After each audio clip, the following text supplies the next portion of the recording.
Hi everyone, it's time for another great story. Today's book is called Am Rosa Parks by Brad Meltzer. Are you ready to hear all about Rosa Parks? Okay.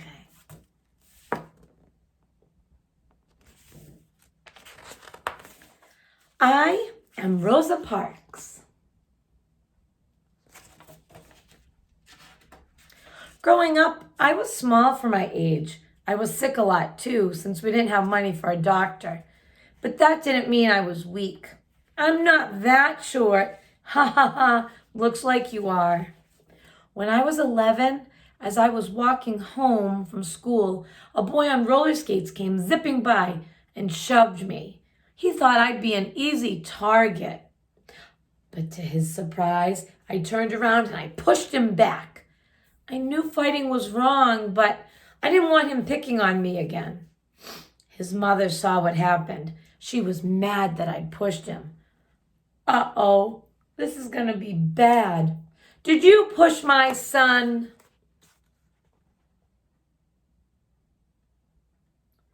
Well, she did, but he pushed her first. But you know what made her even madder? I was black and her son was white. She immediately started yelling, "I'll have you put in jail. You'll never get out again."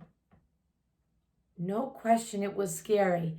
But my mother and grandfather taught me to respect myself and to expect respect from others. So instead of backing down, I stood my ground and calmly but firmly I explained, "Your son was the one who pushed me. I didn't bother him at all." I wasn't just standing up to that mom or even to the boy on roller skates. I was standing up for myself. After that, the boy and his mom never bothered me again. Still, it's hard to change things. Sometimes it can take a long time.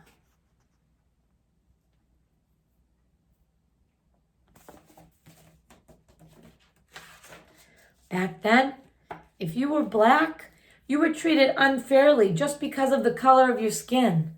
You weren't allowed to live in the same neighborhood as a white person, eat in the same restaurant, ride the same elevator, or use the same bathroom. You couldn't even drink from the same water fountain. One was marked for whites and the other for colored. When I was little, I used to wonder if white water tasted different from colored water. I even wondered if colored water came in lots of colors. But it didn't. The only difference was I had to walk outside or even down the block to get mine. Of course, it wasn't just about the water fountains.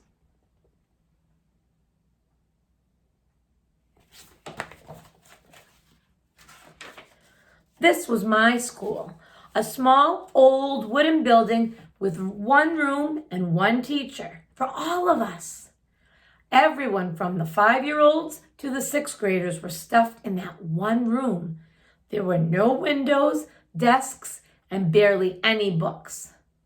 Since most kids had to work on a farm to earn money, we only went to school 5 months during the year. Less school, hooray! Don't say hooray, that's bad. We also brought our books home every night. Why? Because we were worried that folks who hated the color of our skin would burn down our school. Imagine having to worry that someone would burn down your school. Now here's the school for the kids who were white. Notice the difference? It was a new brick building with beautiful windows, new desks, and plenty of books, plus a playground. They went to school 9 months out of the year since they weren't working in the fields like we were. Now can we say hooray? No, there's no hooray about this. Look at how different the two schools looked. One's pretty fancy. Also, if you were black, you had to walk to school. If you were white, you got to take the bus. The worst part was, when I'd walk home with my brother, the kids on the bus would throw trash at us. It made us feel horrible. But there were no civil rights back then. The only solution was to move off the road. And really, what kind of a solution is that? As I got older, things didn't change much. There's no room in here, lady. One winter, I was waiting for the local city bus. If you were black, you had to ride in the back. If you were white, you rode up front. On that day, the back of the bus was packed, so there was no room. What's she gonna do? But there were plenty of seats in the front. I was just trying to find a place to sit, but as I entered through the front door of the bus, what do you think you're doing? You need to get off the bus and use the back door. Only whites can come in the front. But I'm already in. I tried to explain that there was no room to get in through the back. The driver didn't care. He wanted me off of the bus. He grabbed me by my coat sleeve. I dropped my purse near the front door. To pick it up, I sat in the front seat, a white seat. It made the driver madder than ever. That's it! Get out! Get off my bus! That's what he called it, my bus, as if it were his. The bus wasn't his, though. It belonged to all of us.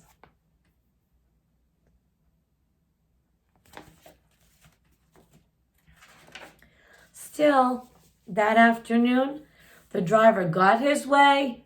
He kicked me off. See you soon. Yes, you will. But I promise you, that wasn't the last time I'd face that bus driver. From there, in addition to working as a seamstress, I started working to change things. At the NAACP, we fought for fairer laws and made sure that people's stories were heard. I also stopped using colored water fountains. I'd rather go thirsty than be treated so poorly. It was the same with the separate elevators. Instead of riding them, I'd take the stairs. But as for real change, what do you think's going to happen? Even I didn't know it was coming. It was the end of a busy Thursday. I was 42 years old and on the bus going home. This time, I was sitting in the first row of seats that were allowed for black people. There was one man next to me and two women across from me.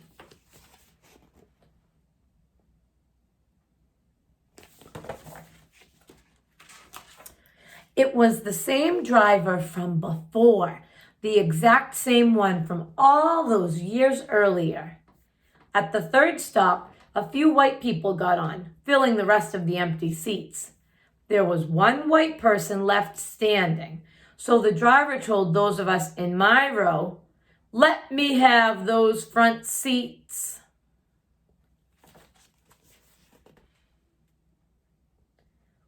They want people to get up and give up their seat. At first, none of us moved, but when he asked again, "Y'all better make it light on yourselves and let me have those seats," the other three people got up. I stayed right where I was. "Come on, get up." Sliding over to the window, I thought about what he was demanding. He wanted to take my seat away. He wanted to give it to that man. And why? Because I was black and the man was white? I knew what the rules said, but I also knew in my heart, that's not how you treat people.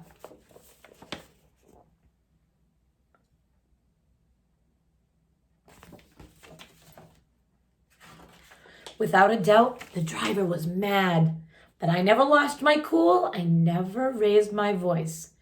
"Are you going to get up?" "No." How brave. I like how she said she never lost her cool. People say that the reason I refused to give up my seat was because I was tired. And I was, but it wasn't the kind of tired that came from aching feet. The only tired I was tired of giving in. Well, I'm going to have you arrested. You may go on and do so. Before me, there were other brave women who had refused to give up their seats.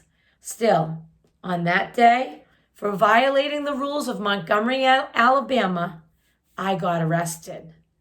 But by standing up for myself,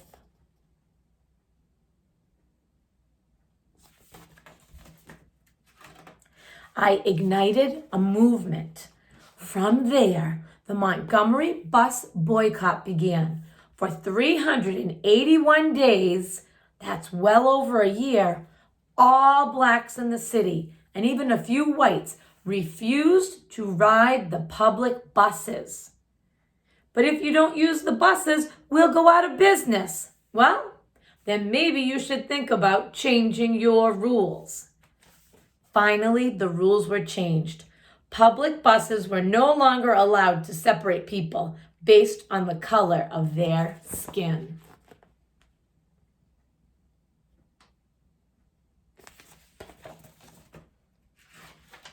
That was only the beginning. Eventually, we were allowed to drink from the same water fountains, ride the same elevators, and yes, go to the same schools. In the Declaration of Independence, Thomas Jefferson wrote that we're all created equal. Finally, the nation was starting to act like it. Now can we say hooray? Soon we're close. Of course, that didn't mean the fight was over. There were thousands of other people, just like that bus driver. But after hearing how I didn't give up my seat, there were now thousands more people just like me, together, inspired, and committed to justice. My name's Martin. Want to hear a rough draft of my speech? You bet I do. Who's this Martin in the story? That's right, Dr. Martin Luther King Jr. Yes. In my life, people tried to knock me down, tried to make me feel less than I was. They teased me for being small, being black, being different. Let me be clear, no one should be able to do that. But if they try, you must stand strong. Stand for what's right. Stand up for yourself, even if it means sitting down. And when you do,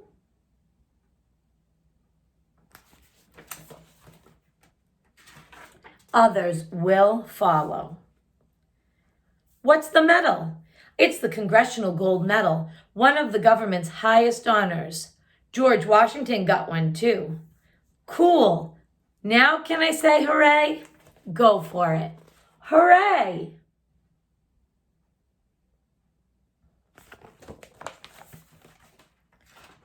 I am Rosa Parks. I'm not a politician or a president, or an actor or a famous business owner. I'm just an ordinary person, but I'm also proof that there's no such thing as an ordinary person. I hope you'll always stand up for yourself, and I hope you'll remember that we're all in this together.